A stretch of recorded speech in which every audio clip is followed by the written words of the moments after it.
What you've heard at the beginning of this video was an excerpt from Beethoven's Sonata Pathetique. Pathetique as in grand from French, not pathetic. And what I'd like to do is take a look at it through the eyes of a 21st century songwriter who thinks in terms of chords and chord progressions. And I'd like to show you that actually we have quite a bit to learn, in my opinion, from classical music, even if it seems sometimes that we don't. So what I'm going to do is I'm going to show you exactly how to voice and play each of the chords in the progression that Beethoven used without all of the arpeggiation. So it's going to be a lot less technically demanding. You're not going to have to play the original piece, but you're still going to have to follow along and memorize and play the notes, and I'm going to write out the notes on the top of the screen. Okay, just let's go chord by chord. The first chord is an E flat major. The second chord is an E flat dominant seventh. This is followed by an A flat major, C dominant seventh,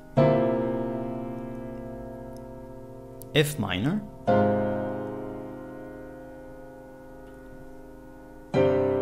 this is an implied C dominant 7 because there isn't a major or a dominant degree in this voicing. So I'm just playing the root and the fifth. I mean, Beethoven was specifying the root and the fifth, but it's implied just by the chord that preceded it. F minor, F dominant 7, B flat major, again an implied F dominant 7th, B minor, B flat minor, B dominant 7th, E flat major, E flat augmented, A flat major, and B flat dominant 7th, and then go back to the beginning. So I'm going to play it in order for you.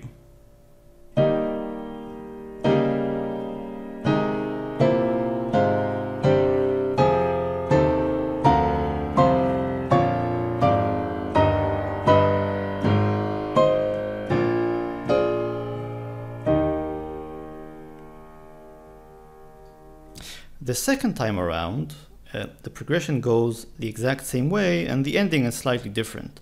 So again, E flat dominant 7, A flat, the voicing is the same. A flat, C dominant 7,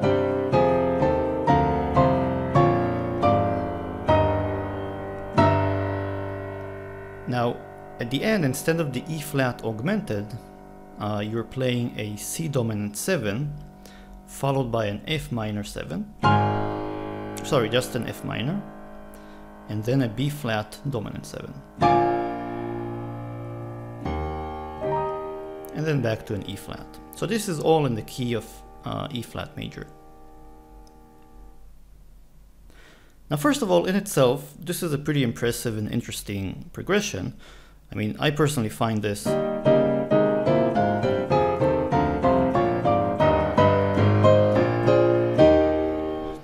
to be pretty good sounding, so, and it's also impressive, and I like it. So it's fun to play. The second thing is that let's look at this from the point of view of a chord progression.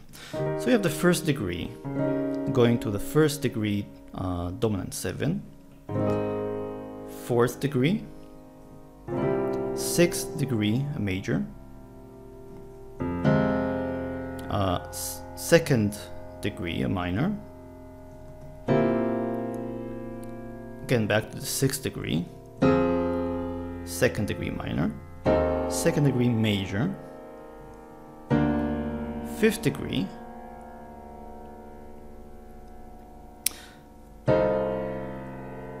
back to the 2nd degree major, 5th degree minor, 5th degree major, 1st degree root, 1st degree augmented, then 4th degree major, 5th degree dominant 7, and back to the 1st. Let's play the exact same progression, but give it a more modern twist. Suppose you are writing let's say a ballad. Do these chords, or does this exact progression fit in with a ballad? So let me just play something for you and have you decide.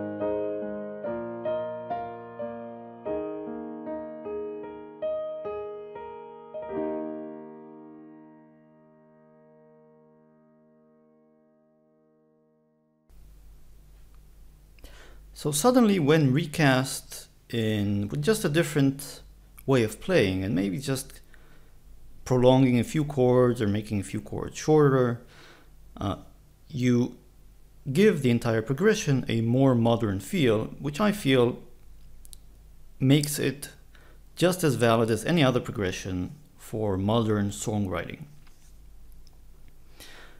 So I personally find that when I listen to classical music and I try to think of classical music in modern terms, it sometimes gives me insight or ideas for my own music.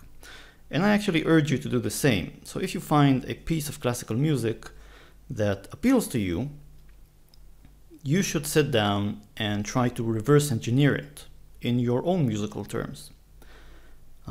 Every one of you will, of course, have a different way of looking at the music they play and create. So I'm not going to give you any specific instructions for doing so. What I've shown you here is that when I think of Beethoven's music in terms of chords and chord progressions, it sometimes gives me new ideas. That's it. I hope I've shown you something interesting and maybe also motivated you to just go and have a listen to classical music in general. I personally think it's a very rewarding experience for any piano player, regardless of your style. That's it. I hope to see you next time.